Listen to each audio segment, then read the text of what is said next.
ദക്ഷിണേന്ത്യക്കാരോട് പ്രത്യേകിച്ച് മലയാളികളോടുള്ള സംഘപരിവാറിന്റെ നിലപാട് എന്ത് എന്നതിൽ ഇന്നലെ പാർലമെന്റിൽ തന്നെ കാണുകയുണ്ടായി. ജോൺ ബ്രിട്ടാസ് എം പി സംസാരിക്കുന്നതിനിടയിലാണ് BJP. M P Sushmita Deb മലയാളികൾ അദ്ദേഹത്തിന്റെ പിറകിൽ നിന്ന് ലുങ്കി വാലകളെന്ന് നിരവധി തവണ വിളിച്ചത്. ഏതായാലും ആ ആക്ഷേപം അങ്ങനെ അധിക്ഷേപിച്ചതിനെതിരെ രാജ്യസഭയിൽ ഇന്ന് ജോൺ ബ്രിട്ടാസ് എം പി ആഞ്ഞടിച്ചു. ഇന്ത്യക്കാരനും ദക്ഷിണേന്ത്യക്കാരനും മലയാളിയുമായതിൽ അഭിമാനിക്കുന്നുവെന്ന് ജോൺ ബ്രിട്ടാസ് എം പി പറഞ്ഞു.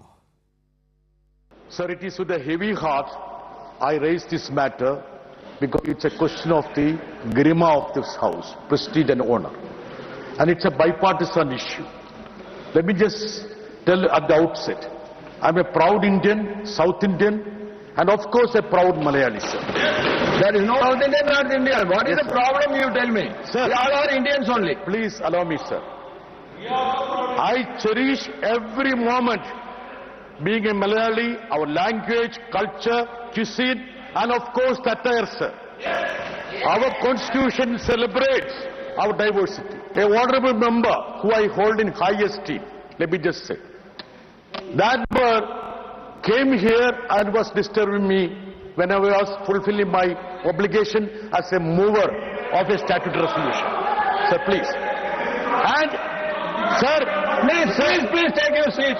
I'm coming back. I'm coming back. Sir, the verbal duel is okay, we fight each other. But she repeatedly called me Lungi Wala, Lungi Wala.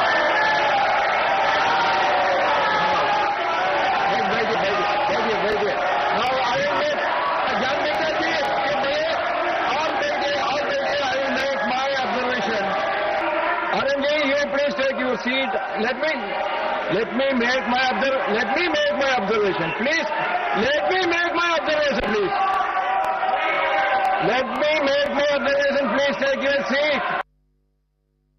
ഇപ്പോൾ CPIM നേതാവ് CS Sujatha കൂടി നമുക്ക് വിചാരിക്കണം. CS Sujatha, ഒരുപക്ഷെ എന്താണ് സംഘപരിവാറിൻ്റെ ഉള്ളിലിരിപ്പ്? മലയാളികളോടുള്ള നിലപാട് എന്താണ്? പ്രത്യേകിച്ച് ദക്ഷിണാന്ത്യക്കാരെ എങ്ങനെയാണ് കാണുന്നത്? പണ്ട് തൊട്ടേ മദ്രാസികളെന്നും ലുങ്കിവാലകളെന്നും വിളിച്ച് ആക്ഷേപിക്കുകയാണ്. ഇത് വളരെ ഗൗരവകരമായ വിഷയമാണ്. ജോൺ ബ്രിട്ടാസ് എം പിയുടെ പിറകിൽ വന്നതെന്നാണ് ബി.ജെ.പി. എം പി ചെവിയിൽ അടക്കം നിരവധി തവണ ലുങ്കിവാല എന്ന് വിളിച്ച് അധിക്ഷേപിക്കുന്നത്. ഇത് കേവലം പാർലമെന്റിനകത്ത് നിന്ന് ഒതുങ്ങേണ്ടതല്ല. ഇന്ന് പ്രതിപക്ഷ എം പിമാരടക്കം കേരളത്തിലെ എം പിമാർ പുറത്തു നിന്ന് പ്രതിഷേധിക്കുകയും ചെയ്തു. കേരളം ഒന്നടങ്കം പ്രതിഷേധ രംഗത്ത് അണിനിരക്കേണ്ട ഒരു സാഹചര്യം.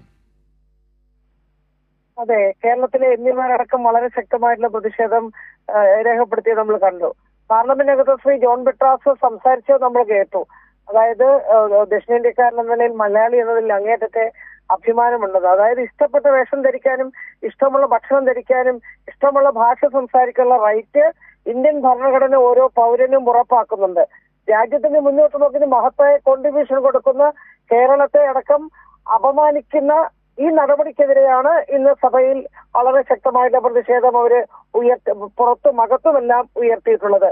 ശ്രീ ജോൺ ബ്രിട്ടാസിന്റെ അഭിപ്രായത്തിൽ ഞാൻ പൂർണ്ണമായി യോജിക്കുന്നു. അതായത് മലയാളി എന്ന നിലയിൽ അങ്ങേറ്റത്തെ അഭിമാനം എനിക്കുണ്ട് എന്ന് വളരെ അന്തസ്സോടും അഭിമാനത്തോടും കൂടി അദ്ദേഹം സൂചിപ്പിച്ചിരിക്കുകയാണ്.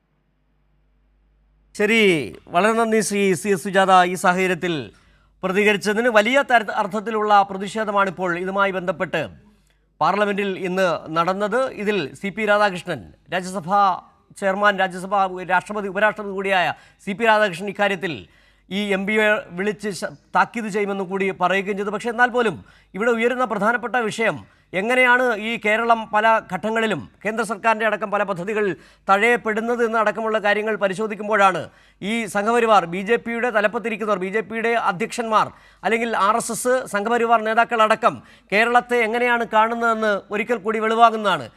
അതാണ് പാർലമെന്റ് എന്ന് പറയുന്ന വേദിയിൽ, ജനാധിപത്യത്തിൻ്റെ ശ്രീകോവിൽ എന്ന് പറയുന്ന പാർലമെന്റിനകത്ത് തന്നെയാണ് ഇത്തരത്തിലൊരു വംശവെറി ഒരു ബി.ജെ.പി. എം പി നടത്തുകയും ചെയ്തത്. ഇതിനകത്ത് ഏറ്റവും രസകരമായ അല്ലെങ്കിൽ പ്രതിഷേധാർഹമായ ഒരു കാര്യം, ഇതിനെക്കുറിച്ച് ബി.ജെ.പിയുടെ ഒരു നേതാവ് പോലും ഒരു പ്രതിഷേധ സ്വരം പറഞ്ഞത് എം പി പറഞ്ഞത് ശരിയായില്ല എന്ന് പറയാൻ കഴിഞ്ഞില്ല. മാത്രമല്ല കേരളത്തിൽ നിന്നുള്ള ഒരു ബി.ജെ.പി. എം പി പോലും അത് സംബന്ധിച്ച് ഒരു പ്രതിഷേധ കുറിപ്പ് ഇറക്കിയില്ല.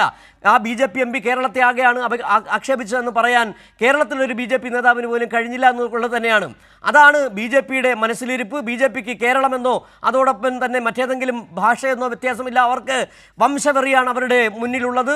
വംശീയ അധിക്ഷേപം തന്നെയാണ്. കൃത്യമായി തന്നെ വലിയ അർത്ഥത്തിൽ പ്രതിഷേധം, കേരളീയർ എന്നുള്ള അർത്ഥത്തിൽ ലുങ്കി ഉടുത്തുകൊണ്ട് തന്നെ പ്രതിഷേധിക്കേണ്ട സാഹചര്യമാണ് ഉയർന്നു വന്നിരിക്കുന്നത്. വളരെ നന്ദി ഈ സാഹചര്യത്തിൽ പ്രതികരിച്ച CS സുജാത.